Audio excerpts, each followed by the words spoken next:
The following is a local resident producers program. The program content is the sole responsibility of the producer and does not necessarily reflect the views or policies of CATV2, Oshkosh Community Media Services, the City of Oshkosh, or Time Warner Cable.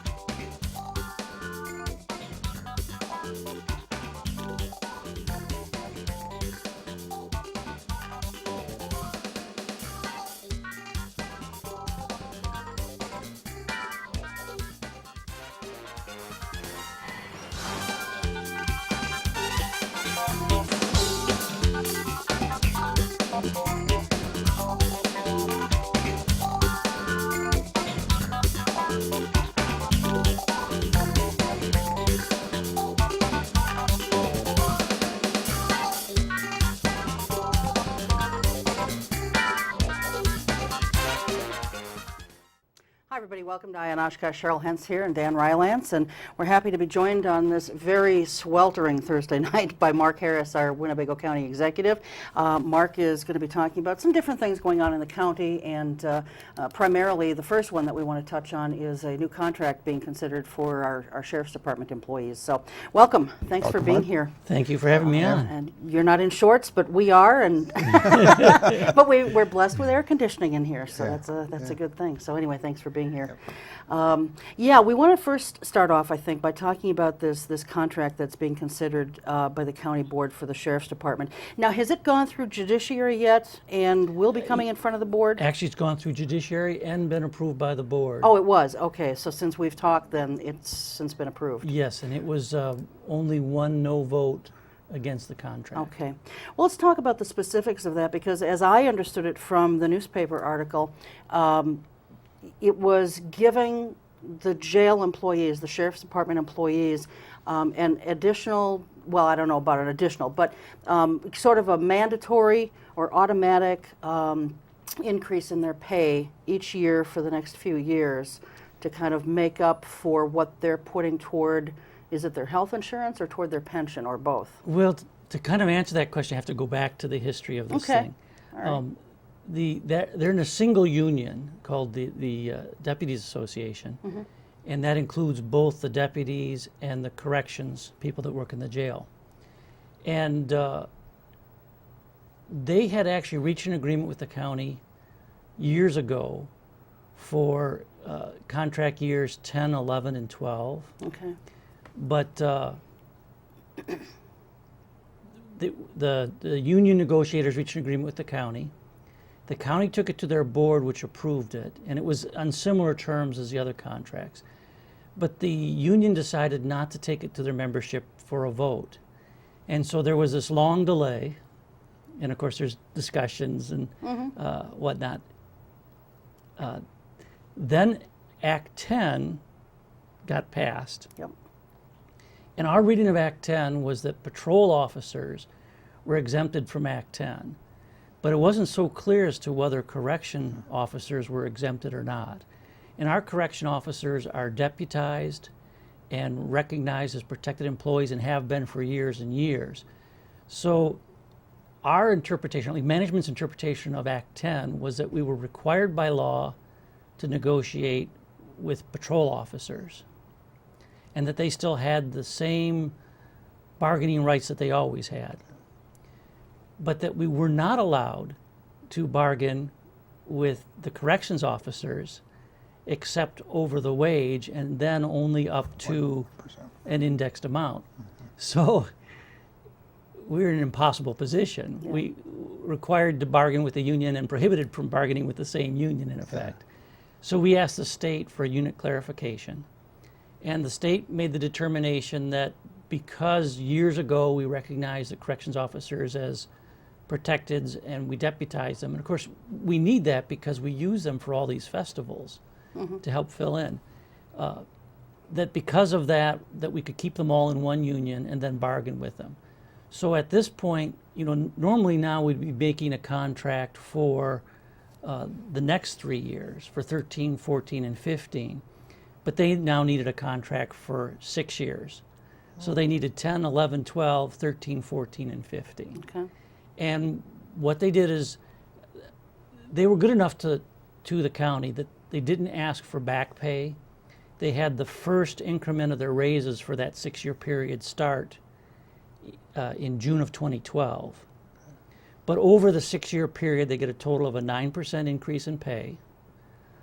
They do gradually make a contribution towards their pension that starts out at 1% in 2012, and it works its way up to 3% in 2015. Okay.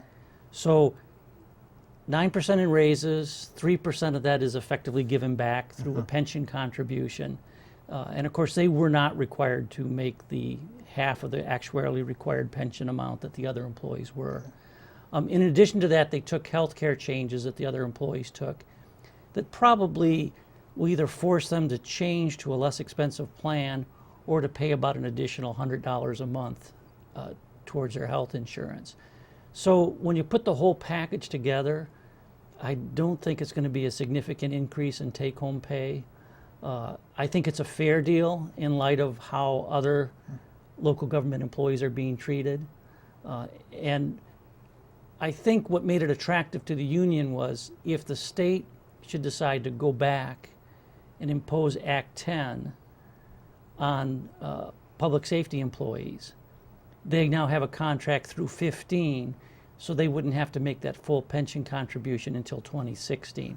So that's probably what they view themselves as getting by going with this contract.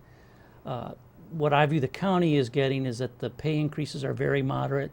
And in fact, I suspect they won't come anywhere near keeping up with inflation. And you know, when you're having 3 prior years negotiated, there's a danger that you're going to have to pay out a very large lump sum for back pay.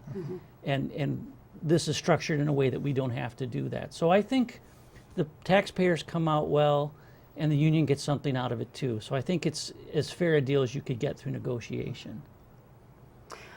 What I read, you know, some of these comments on the Northwestern's website related to this story are, and of course, nobody knew this backstory that you just gave us, but even in light of that, and I see where these folks are coming from, you know, they're saying, look, you know, the whole point of Act 10 and some of the other movements in years prior were to get folks to kind of have to, you know, step up to the plate a little bit more and kick more in toward their benefits to become more in line with the private sector. And this sort of flies in the face of that because, yes, this is what people are some people are saying.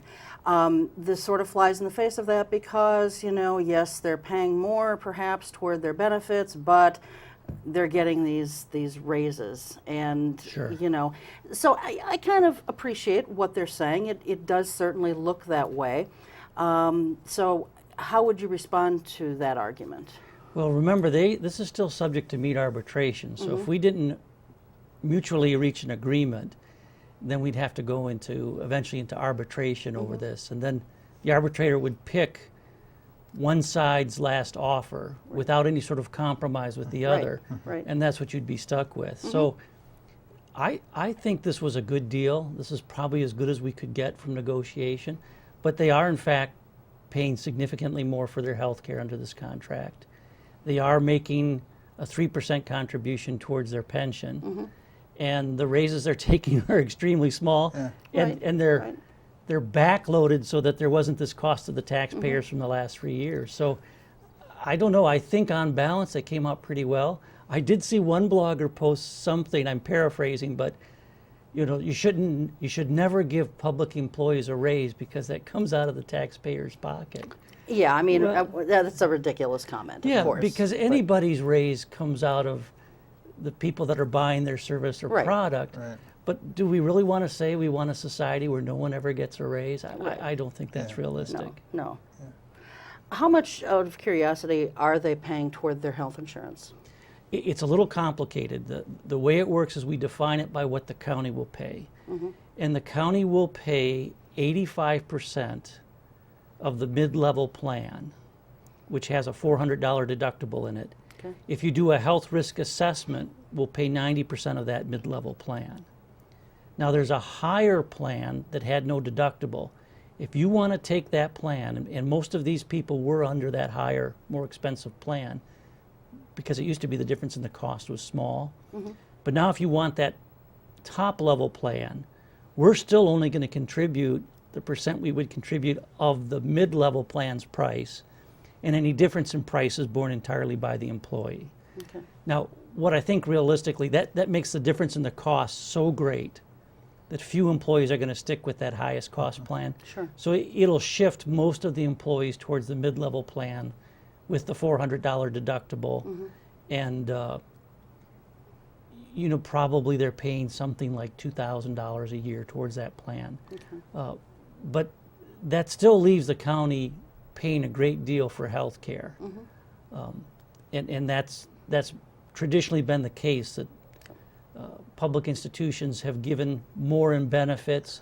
The wages generally have been lower. I think in some times, like now, when the private sector's had such a tough time of it, the wages are probably comparable. Okay. Is this unique, what the state sort of gave you a waiver, or does it apply to all 72 counties? No, actually, most counties, these decisions are going the other way, The other because way. most counties haven't deputized their correction officers, and they haven't recognized them as protected employees. And the decision from the state said that they're not going to go back and look at the job description for every employee. That 25 years ago, when we decided that ours were all protected and all deputized, that we made the decision that they would be treated as sheriff's deputies. Was that because of union impetus or management or both? I mean, that was really a wise thing to do for those employees. Well, it almost had to be done if we were going to effectively use them to fill in for the the high demands we have for coverage. Okay, which might not during- apply in other counties. Right. I mean, we have so many festivals here between, Country USA and Life Fest and EAA. So we're using a lot of corrections people in roles where they have to have arrest powers. Okay. Interesting. And in truth, had the decision gone the other way, then we would not have had to actually negotiate with the corrections officers. But there then was a question whether they were going to be allowed to help cover for these festivals. So I might have had a heck of a time, and the sheriff might have had a heck of a time getting everything done this summer that had to be done, if there was this dispute as to whether corrections officers could fill in for sheriff's deputies in that type of role. Are there any, as long as we're talking about Act 10, are there any other hangovers from Act 10 that have not been administratively dealt with? There's a couple things that are pretty tough. The maximum wage increase a union can ask for is an inflation index. It's the All Cities Urban Index. It's called CPIU. Which is what percent? 1%, 2%? Well, it's running about 3% Oh, it for is? the prior calendar year, because that's what inflation ran. Now, as gasoline prices go the other way, I think maybe the next year will be lower. Okay. But the catch is, they didn't define what the base you can apply that to. And you would think that's what you could apply to their wage. Right. No, not that easy. You have to take all the employees that have served for more than 180 days as of the beginning of the contract period, and you only use their wages as a base for the entire group. But then you have to back out any increase that came as a result of, additional pay, like for teachers, additional pay for extra education, or in the case of the county employees, any portion of their wage increases that came from step increases. That in the very early years of employment, there's increases based on seniority, and you have to back all that out of the base. So really what we're locked into as a maximum that they can bargain for is an amount that will be inflation, but only on part of their wage. So they'll lose ground in inflation every year hereafter under Act 10. Well, that whole thing gets sticky, doesn't it? Well, Yeah, I bet HR directors like that formula. No, and the state's still in the process of defining these things, Yeah. and it's going to be really complicated to figure out what's the maximum you can bargain to. Right, But in truth, my levy is limited right. to net new construction. In other words, if values of property in the county were going up. I don't get the benefit of that in an increase in the levy. I only get the benefit from the increase in the size of the tax base from new construction. And that's only new construction outside of TIF districts.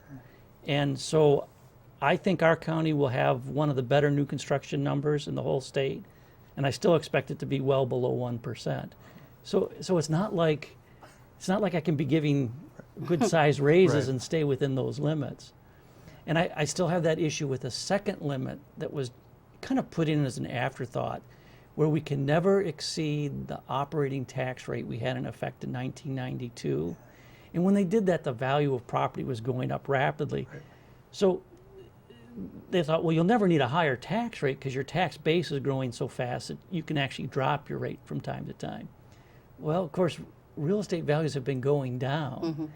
So even if I keep the total amount of tax I want to collect flat, if the value of real estate in the county is dropping, this rate that they've limited has to go up to keep the property tax level the same. And so we're very close to that limit, and a few counties have already hit it. So basically there's pressure to find new savings all the time. We haven't done bad. The county's total spending is right at the same level it was when I was elected in 2005. So we haven't been increasing spending. The main dynamic is that the intergovernmental revenues that the county receives have dropped by millions of dollars, and that's had to be offset by the property tax levy. But we're going to reach a point where we're not going to be able to offset loss of state revenues with the tax levy, and it's going to have to be with, at some point, curtailing programs or changing the way we do things, and we're doing a little of that. Yeah. We're consolidating the health departments, looking for some savings there. Has that taken place? Yes, actually, we just absorbed the Neenah Health Okay. Department this week, Okay. and Oshkosh was absorbed earlier. So that's taken place, and essentially what that does is you don't need the upper management for multiple health departments in the county. So that's where most of your savings come from. Other than that, we're hoping that the change is not going to be very visible to the public. So, and in fact, the Neenah Health Department is going to stay in Neenah City Hall. Well, that was my next question, whether they're all going to be in Oshkosh or not. They're not.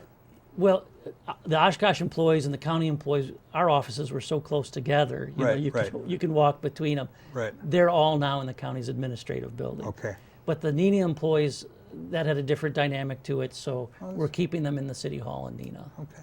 Okay. Question on the Wisconsin operates on a biennial budget, right? Yes. So we're finishing the first year of the 11-13? Yes, Okay. And the legislature won't meet again until January? that's correct. Okay. What damage can they do starting in January? Or do they start working on the next biennial budget right when they come in January? Or what do they do? Well, there'll be another budget, but that's a whole year away. Okay. But there are something that's new that's called lapses, where the governor has the ability to change amounts that were budgeted. Okay. And we're seeing some lapses where we're losing some revenue in some of the human service areas because basically the state's telling departments within the state that you're not going to receive the budgeted amount of funds. Okay. And then they cut the application of those funds to other areas. Could he do another budget repair bill like he did as a precursor or beginning of this biennial budget? They could call the legislature together and do that. I would actually prefer that process to the lapsing process. All done there's- at once in one thing? Is that Well, yes, but there's a chance for some give and take on that. okay? When it's done purely administratively, we just find out it's a done deal and it's Right. over. Okay, political question. You're a visible Sure. Democrat, and people know that. What do you think are the odds of the Democrats maintaining control of the Senate after the November elections? It's going to be close, Okay. but I think that's a tough one, because under the current rules, most of the money is going to be on the other side, Okay. and the unions, which were traditionally, they felt broke in favor of the Democrats, they're going to disappear, because the rules they're operating under now, they have to represent all the employees in their work group, whether those employees pay the dues or not. And you can't collect the dues through automatic withholding on the paychecks. So, they're in a situation where they have to sell their service, and paying for it's voluntary. It would be very hard for them to survive in that environment.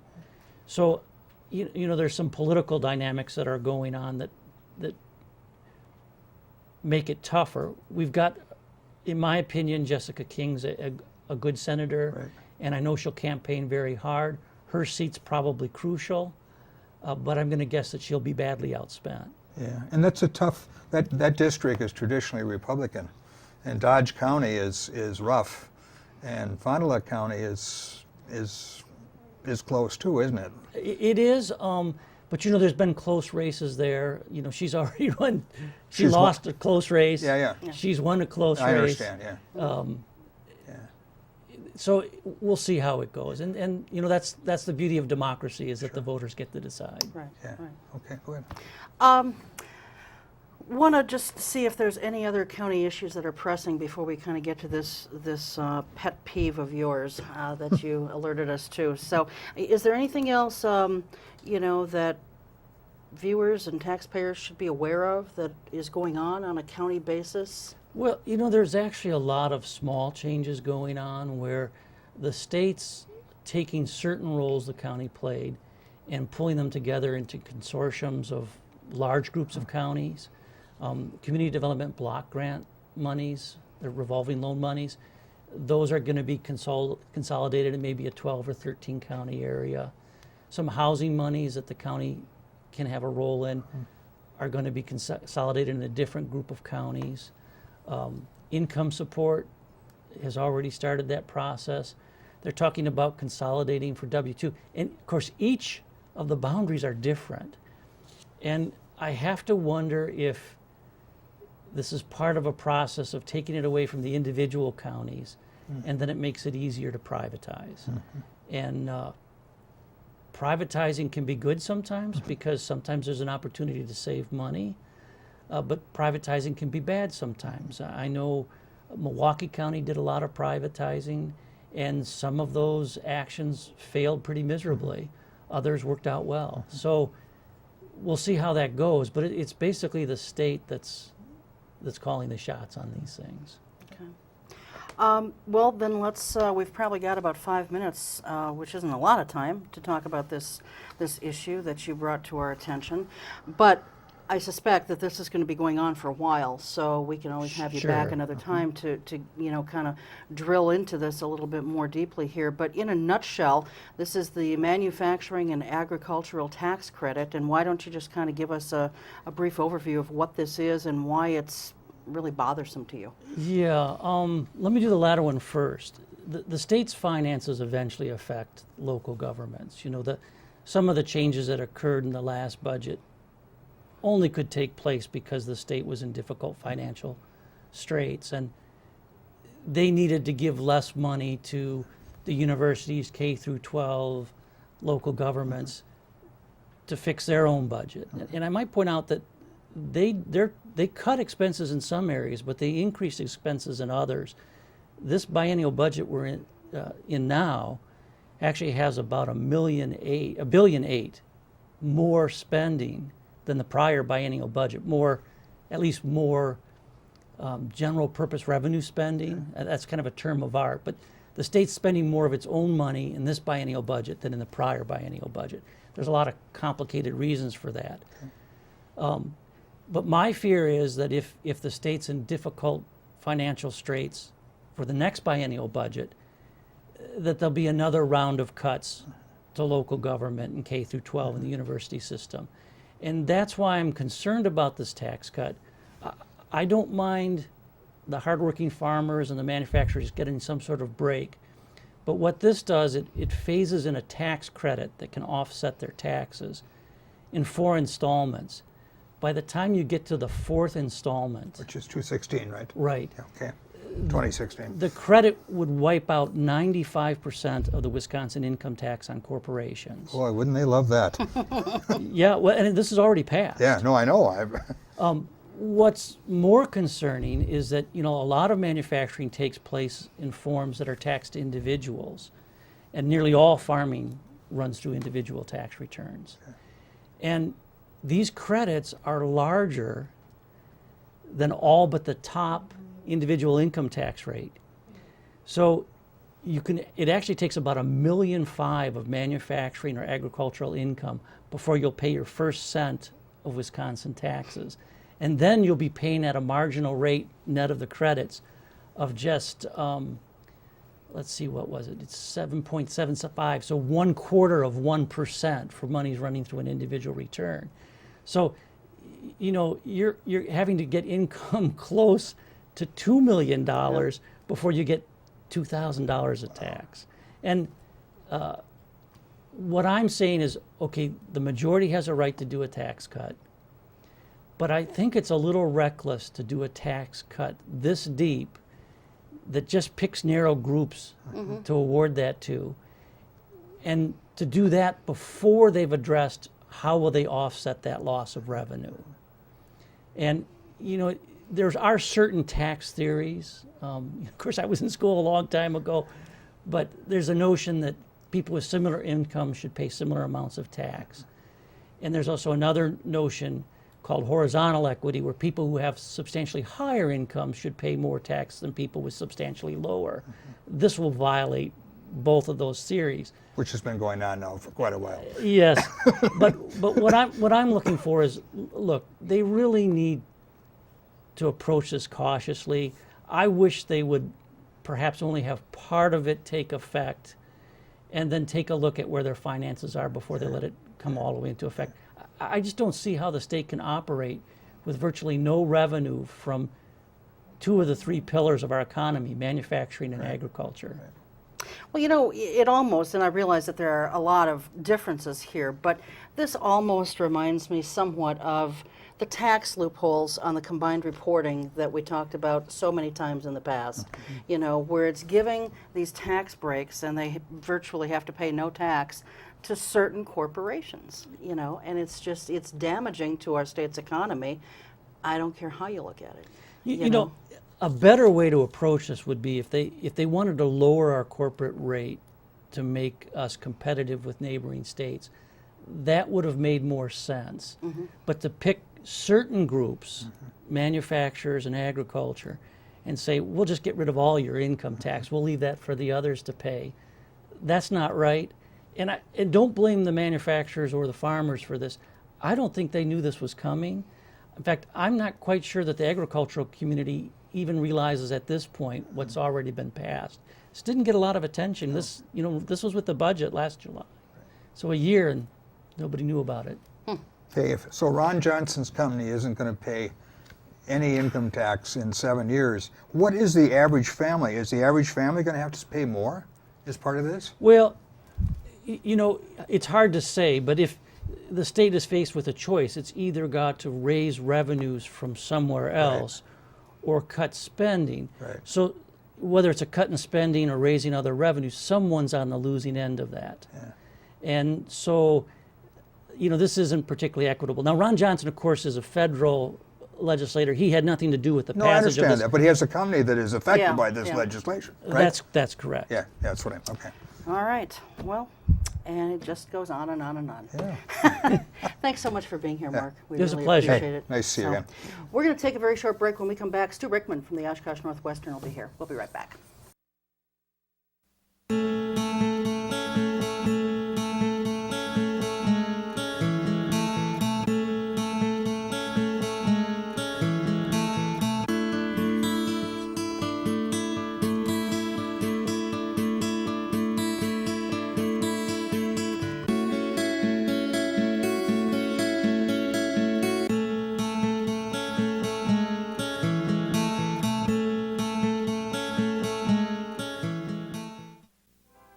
Every year, the U.S. Department of the Treasury receives about 1.4 million reports of problems with paper checks. Checks can be lost, stolen, or delayed. If you still receive Social Security payments by paper check, Treasury wants you to know about a safer, more convenient way to get your money. The Direct Express Prepaid Debit MasterCard. The Direct Express card is new and is available to anyone receiving Social Security benefits, even if you don't have a bank account. Your monthly benefits will be automatically placed onto your card account each month on the day your money is due. While other debit cards cost money, it is possible to use the Direct Express card for free to make purchases, pay bills, and get cash at thousands of locations nationwide. There are no sign-up or monthly account fees. No more waiting for the mail or worrying about lost or stolen checks. Call 1-877-212-9991 or visit www.usdirectexpress.com.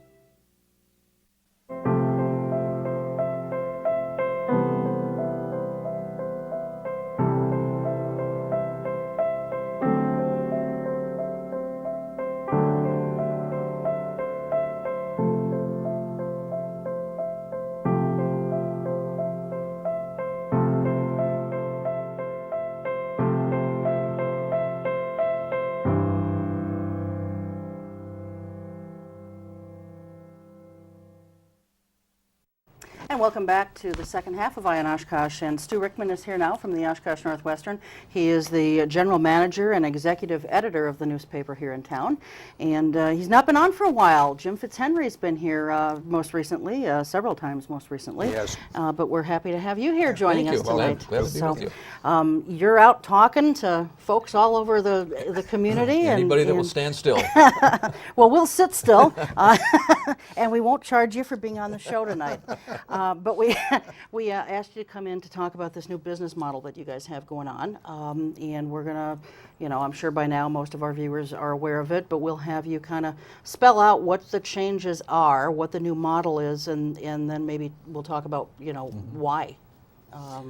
Historically, newspaper companies have been supported by advertising revenue, and the subscription revenue is really to offset the cost of production, manufacturing the paper, delivering the paper. And as the industry has evolved, we've lost advertising revenue, all newspaper companies have, and we've had to find a way to offset that loss and really re-examine what it is we do.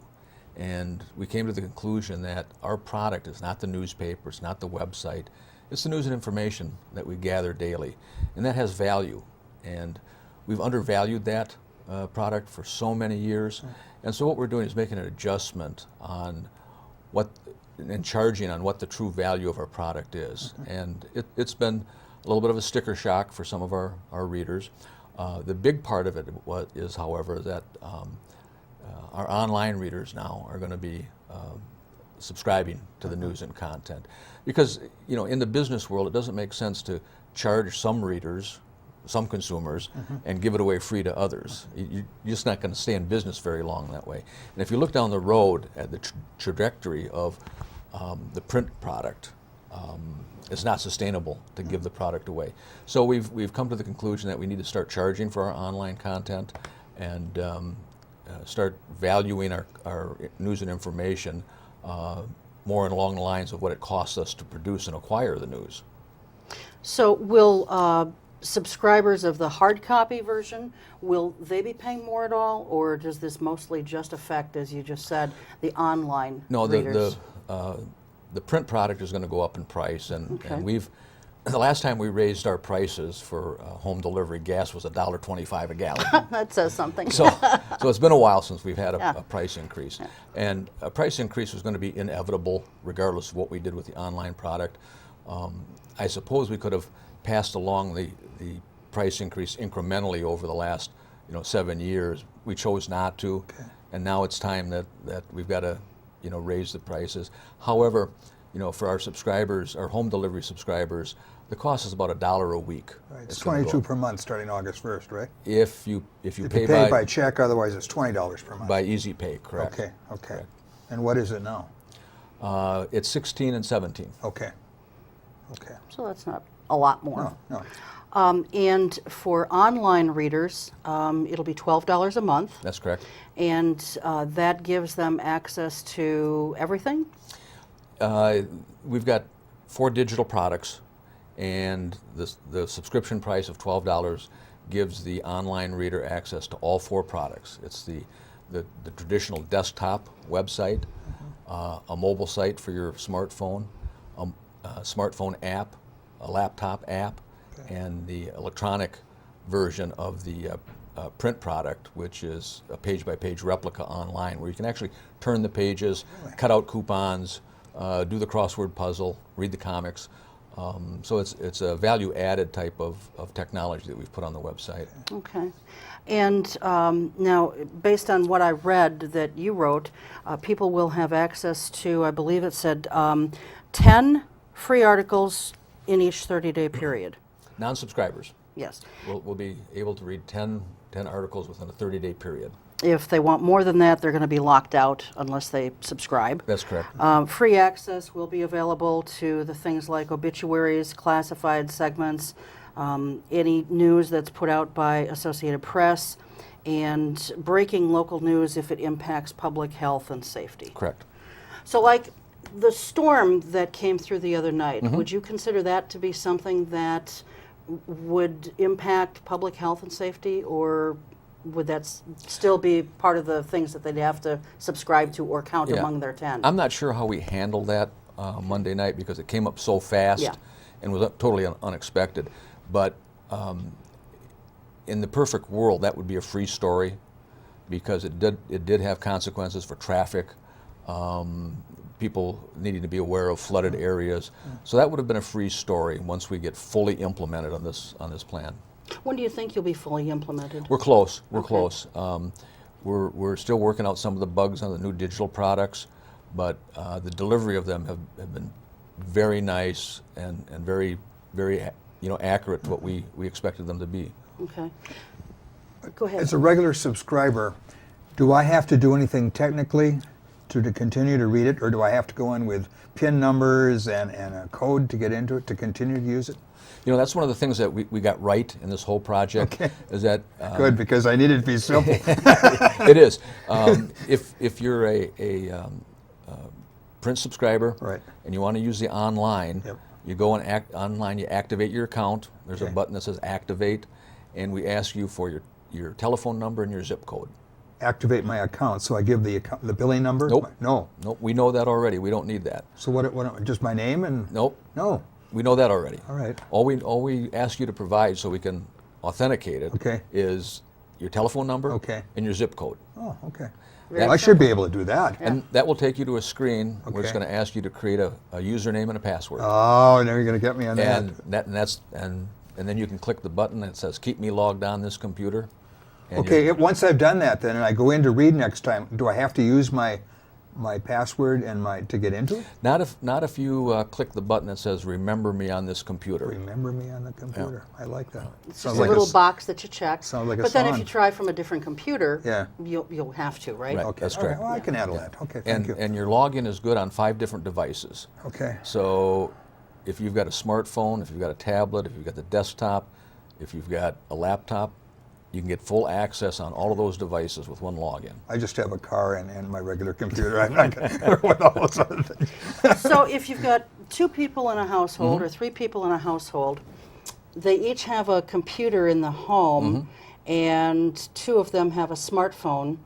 You could have the same username or Right. account. That's correct. You can't have separate usernames, though, under that scenario. Well, each subscription, now this gets a little complicated Yeah. here, Dan. Yeah. Each subscription comes with 2 logons. Okay. So if you've got 2 people in the household, you could each have a logon, create your own accounts, and then have access on 5 devices. So in the household, you could have access to up to 10 devices.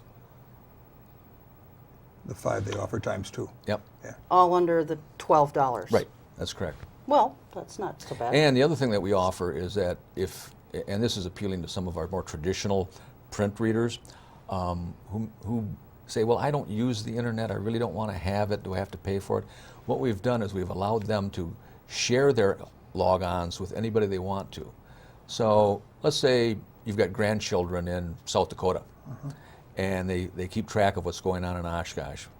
You can give your login to them, and they can have full access to the website without paying for the articles, because you've already paid for it with your print subscription.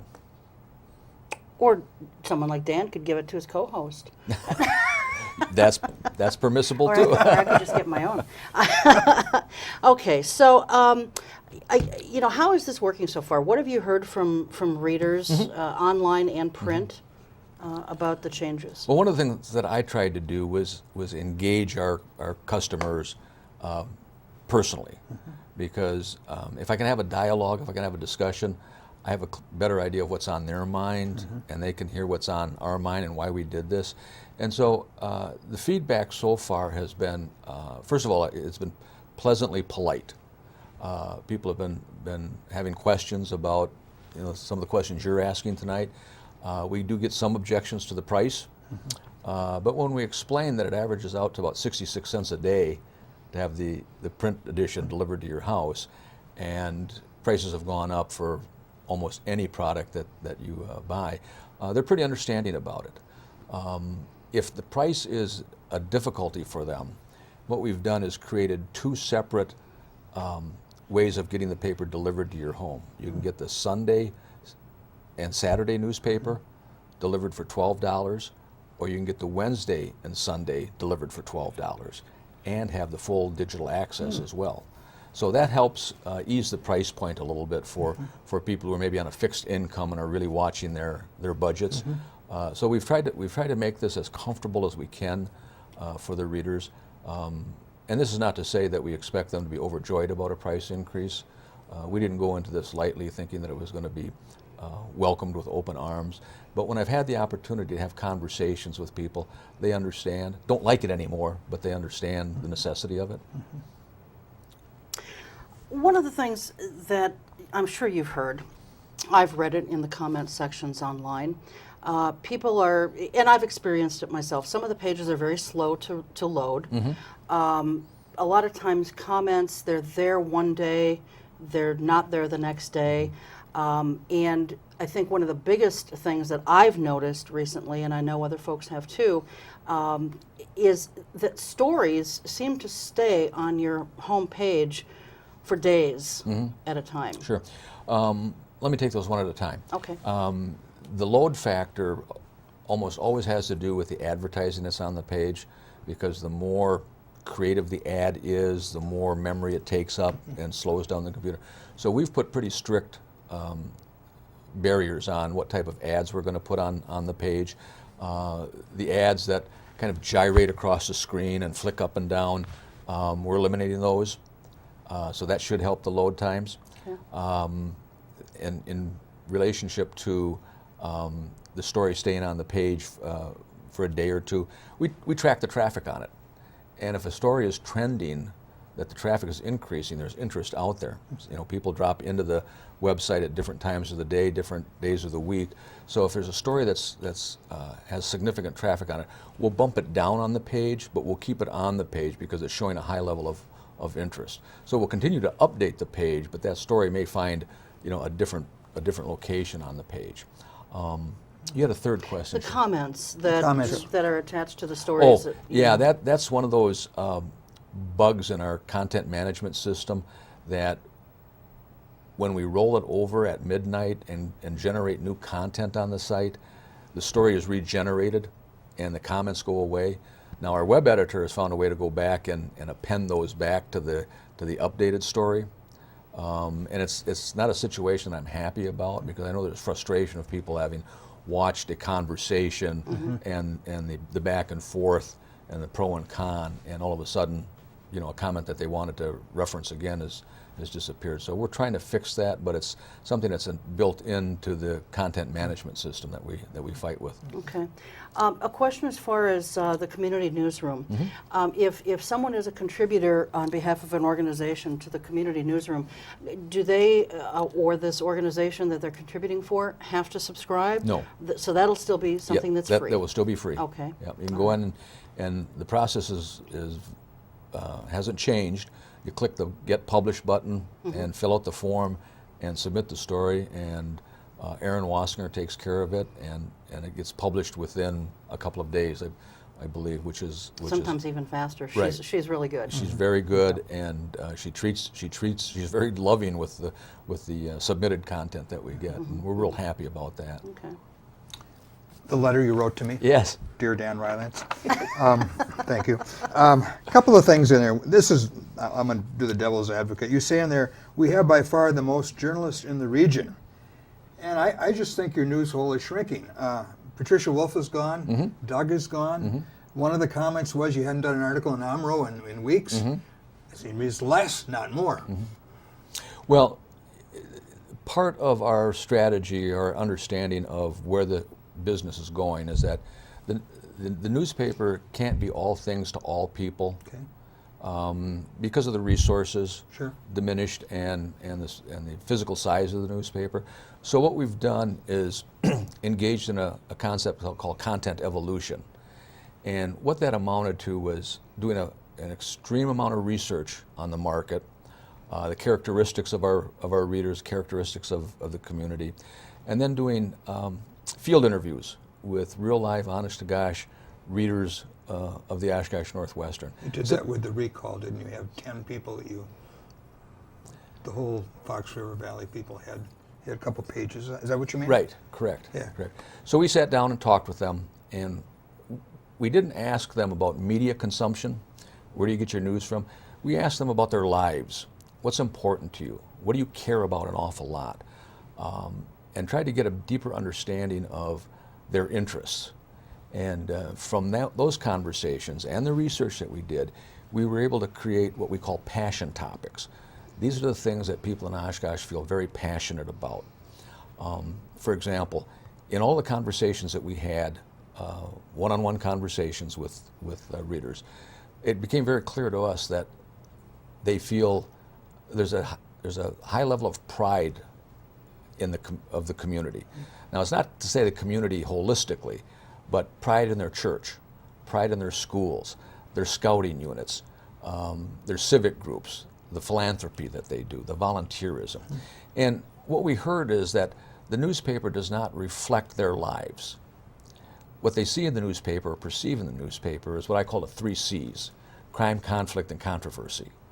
And our readers don't live in those worlds. Okay? They live in a world where their kids go to school and are involved in sports, they belong to a church, they volunteer their time, and they don't see that reflected in the newspaper.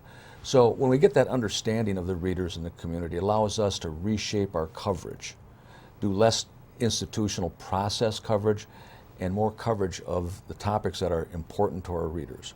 So one of the passion topics is called Pride of Oshkosh, and we focus on the things that people have told us they're proud about. For example, a couple weeks ago, the Parks Department was going through the process of doing a master plan for Menominee Park. Right. Before, we would have covered that as a committee meeting, done a little stenography on it, listed the next meeting, and here's where they are in terms of their deliberation. Pretty dry stuff. So instead, what we did under this new content evolution concept is the reporter did a deep, rich history of Menominee Park, the value that it brings to the community, the activities that the park is hosted, and give the community a much deeper understanding of what Menominee Park is all about, as opposed to a committee met and here's what they're going to do and here's when they're going to do it. So that's how the coverage of topic is going to change in the Northwestern. It was a good article. We used that when we interviewed Ray. Sure. Because there was a background piece. Right, exactly. And that's the type of coverage we're going to be providing to the community. Now, are we going to be doing more stories? Well, our research tells us that our readers are not concerned about the quantity of stories as much as they are the quality of stories. They want articles that give them deep background, rich understanding of their community, that are thought-provoking, that give them a true sense of place. And the other aspect that the research told us is that by far and away the biggest single expectation readers have of a newspaper is the investigative part. And so we've put some more resources towards that. We participate in the Gannett, Wisconsin investigative team. Adam Rodewald is our contributor to that. He did a very dynamic report on child abuse not too long ago that really exposed the lack of reporting standards. I wouldn't be surprised if that leads to a change in state law. That's investigative journalism in the best sense of the word. So, yes, it's true that we don't have the resources that we had once upon a time, but we're going to use those resources differently to provide a different type of journalism to the community. Topics and articles that they can't get anywhere else. Okay, it is unique. It's going to be exclusive to the Northwestern. It's going to be news and information that you really need to know about what's happening in the city and how it's happening.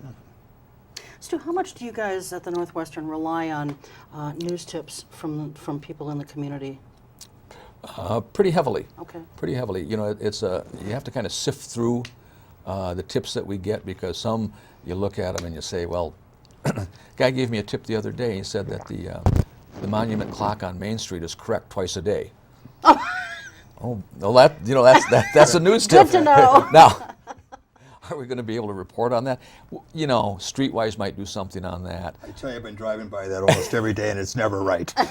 But you know, every tip that we get, we put it through an evaluation process, and we've got quite a bit of institutional memory at the Northwestern, and we've got people that have expertise in areas, and so we put it through an evaluation and determine whether it merits, you know, full-blown reporting or not. You know, you've been in this news game for a lot of years. Dan's been at it for a long time. You're retired from it now. I've certainly been at it for a while. I'd be curious to hear from you. You know, what do you like about the way news is now? 'Cause certainly it's changed with the evolution of technology. We're talking about it right now. Right. You know, what do you like? Or would you like to go back to the old-fashioned Well, days? you know, when I was much younger, I poo-pooed the good old days, and now I'm kind of understanding what the good old days were all about. But it strikes me that one of the things that is been a big improvement is being able to access the news when you want it, where you want it, and how you want it. You know, every meeting I go to, at some point somebody pulls out the smartphone and starts, you know, tapping away, and they're looking at the news and browsing and whatnot. And I think that's a fantastic move ahead for the news business, because when the crane collapses on the Butamore Bridge, in the old days, we wouldn't have been able to report it until 9 o'clock the next morning or so. And now we report it at 9:10. We tweeted it, we put it on the Facebook, we did video of it, we got photo galleries of it, we updated it multiple times during the course of the morning. All the while we've got a reporter working on the version that's going to go into the print edition of the Northwestern. To me, that is just an incredible advantage for a community to stay informed and be informed. That brings up another question for me. Good. Okay, so you're updating this particular story, as you do many of them that are breaking news. You update them throughout the day. Someone is a non-subscriber. They go to the story when it first breaks. Then they go back to it later to see if it's updated. Does that count as two stories? No, that's one article. That's one article. As long as, Okay. and anything within that article, whether it's a photo gallery, a piece of video, some other part of multimedia, that all counts as one article. Okay. So really, you know, when you say 10 articles, it sounds like not a lot of information, but it really is when you take a look at all of the components of an article. Okay. Are you taking a lot of grief on charging for the electronic? Or are people pretty understanding? Well, that's been the biggest explanation that we've had to go through, because the online community had come to the conclusion that news should be free. And I understand that, because we gave it to them for so long that it became an addiction, and there's no 12-step program to get them off the addiction. And you know, my response has been, well, I understand that you think news should be free, but I have to pay for it. It's an expense to me to hire reporters, editors, photographers, videographers, and editors. Somehow we've got to cover the expense of covering the news and gathering the news, and you need to help subsidize that because you're consuming it. Doesn't make them any happier to hear that, but it is the actuality of where we're at with news gathering and news production. Has Gannett been doing this, you know, throughout its various newspapers for a while, or are you all kind of doing this at the same time now? The strategy rolled out in February in 6 test markets to see how it would work. It worked exactly as we expected it to work, and by year's end, all 80-plus community newspapers will have the same business model, full subscription business model in place. We're right about in the middle of the process. I think we're paper number 38 or 39 or something like that that has gone through the conversion. Well, I know somebody referenced, the Appleton Post-Crescent, to which you responded, as being one of the newspapers where they didn't have to pay for it. But I've been told, and I don't know if it's true or not because I don't live up there, but I have been told that the Post-Crescent has been doing this for a little bit now at least.